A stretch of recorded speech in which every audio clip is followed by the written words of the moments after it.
Hello दोस्तों, आपका स्वागत है हमारे YouTube चैनल स्माइल मेरा जुगान। हंसते रहिए, मुस्कुराते रहिए। तो देखिए, अब पॉलिटिकल का चौथा चैप्टर लेकर आ चुके हैं, जिसका पार्ट 1 है राजनीतिक दल। राजनीतिक दल क्या होता है? लोगों का ऐसा संगठित समूह जो चुनाव लड़ने और सरकार में राजनीतिक सत्ता हासिल करने के उद्देश्य से काम करता है। राजनीतिक दल किसे कहते हैं? सीधा सीधा शॉर्ट एंड स्वीट, जो राजनीति में सत्ता हासिल करने के लिए काम करता है, ऐसा संगठन ही राजनीतिक दल कहलाता है। राजनीतिक दल के घटक, यानी घटक का मतलब कौन कौन सी चीजें हैं जो राजनीतिक दल को पूरी तरीके से संपूर्ण बनाती है, जिसमें नेता है, सक्रिय सदस्य है, उसके शिष्य या अनुयायी समर्थक कह सकते हैं। ये लोग मिलकर के राजनीतिक दल को आगे बढ़ाते हैं। राजनीतिक दल का काम क्या होता है बेटा? एक तो चुनाव लड़ना, नीति और कार्यक्रमों को मतदाता के सामने रखना कि क्या क्या आपकी पॉलिसी है, आप क्या करेंगे जनता के लिए, ये बातें रखना। कानून का निर्माण करना, सरकार बनाना और सरकार चलाना भी राजनीतिक दल का ही काम है। विरोधी पक्ष की भूमिका निभाना, इस बात को थोड़ा समझ लीजिए। जैसे मैं लड़ रहा हूँ चुनाव, तो मेरे पक्ष में जो दूसरा है वो विरोधी है, तो मैं भी एक तरह से विरोधीपन का ही भाव, या कह सकते हैं विरोधी भाव रखते हुए उसके विरोध में लड़ रहा हूँ। मुद्दों को उठाना, समस्याओं को उठाना, आंदोलन की शुरुआत, कल्याण कार्यक्रमों को लोगों तक पहुंचाना जो सरकार है, और जनमत का निर्माण, यानी लोगों को मिला करके चलना, उनका विश्वास हासिल करने के लिए उनके साथ जुड़ करके काम करना। लोकतंत्र विपक्ष की भूमिका। अब विपक्ष क्या करता है? जो दूसरी पार्टी है उसकी क्या क्या चीजों पर ध्यान रखता है? एक तो सरकार की नीतियों पर नजर रखता है, सरकार की गलत नीतियों का विरोध करता है, और सरकार चलाने में सकारात्मक भूमिका निभाता है, क्योंकि ये उसकी कमियां निकलता है ना, और कमियां सुधारने से लोगों का भला होता है। अब राजनीतिक दल की जरूरत क्यों है?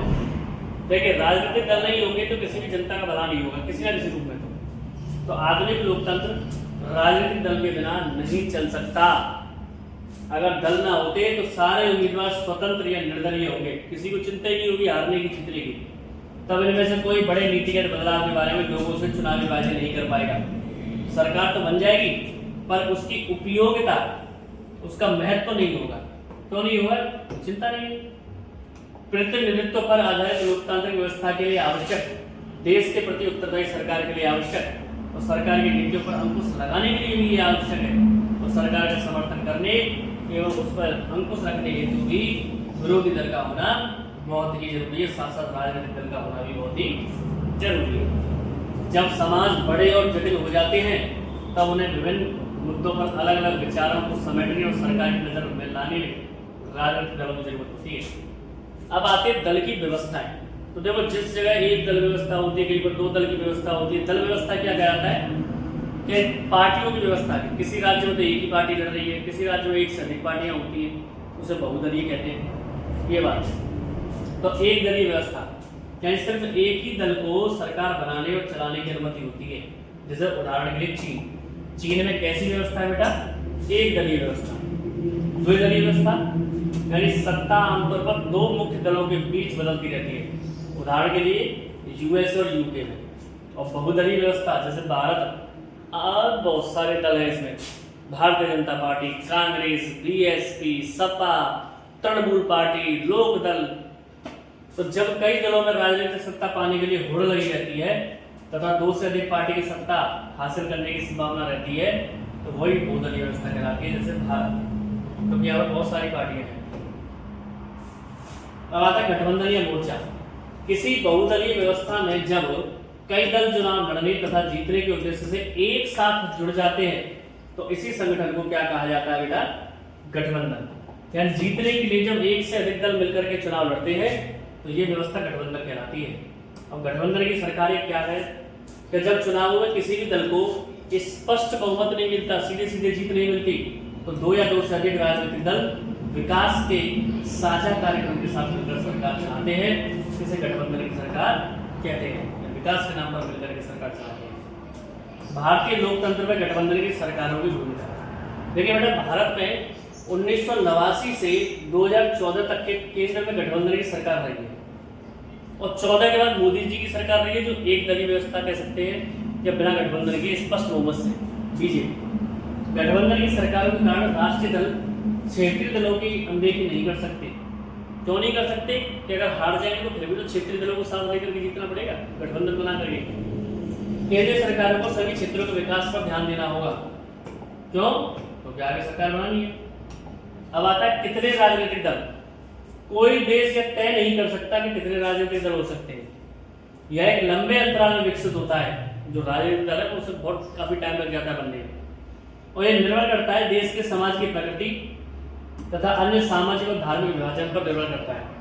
उस देश का राजनीतिक इतिहास तथा चुनाव प्रणाली पर भी और इसे आसानी से बदला नहीं जा सकता, बदल नहीं सकते उतनी आसानी से। अब आता है क्षेत्रीय दल।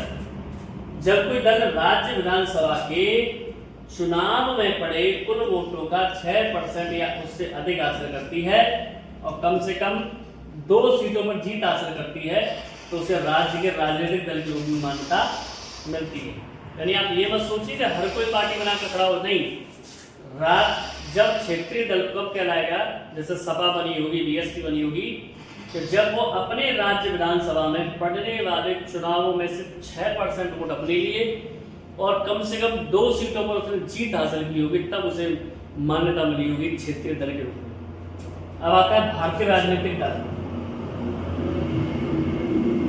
चलिए, राष्ट्रीय दल किसे कहते हैं कि जब कोई लोकसभा चुनाव में पड़े कुल वोट का अथवा 4 राज्यों के विधानसभा चुनाव में पड़े कुल वोटों का 6% हासिल करता है, तो लोकसभा में कम से कम 4 सीटों पर जीत दर्ज करता है, तो उसे राष्ट्रीय दल की मान्यता दी जाती है। दोबारा सुनिए, क्षेत्रीय दल विधानसभा में पड़े वोटों का 6% और कम से कम 2 सीटों पर जीत होनी चाहिए क्षेत्रीय दल की मान्यता के लिए, और राष्ट्रीय दल की मान्यता के लिए लोकसभा चुनाव में पड़ने वाले वोट और 4 राज्यों के वोटों का 6% और 4 राज्यों में कम से कम जीत दर्ज करे, तब उसे राष्ट्रीय दल की मान्यता मिलती है।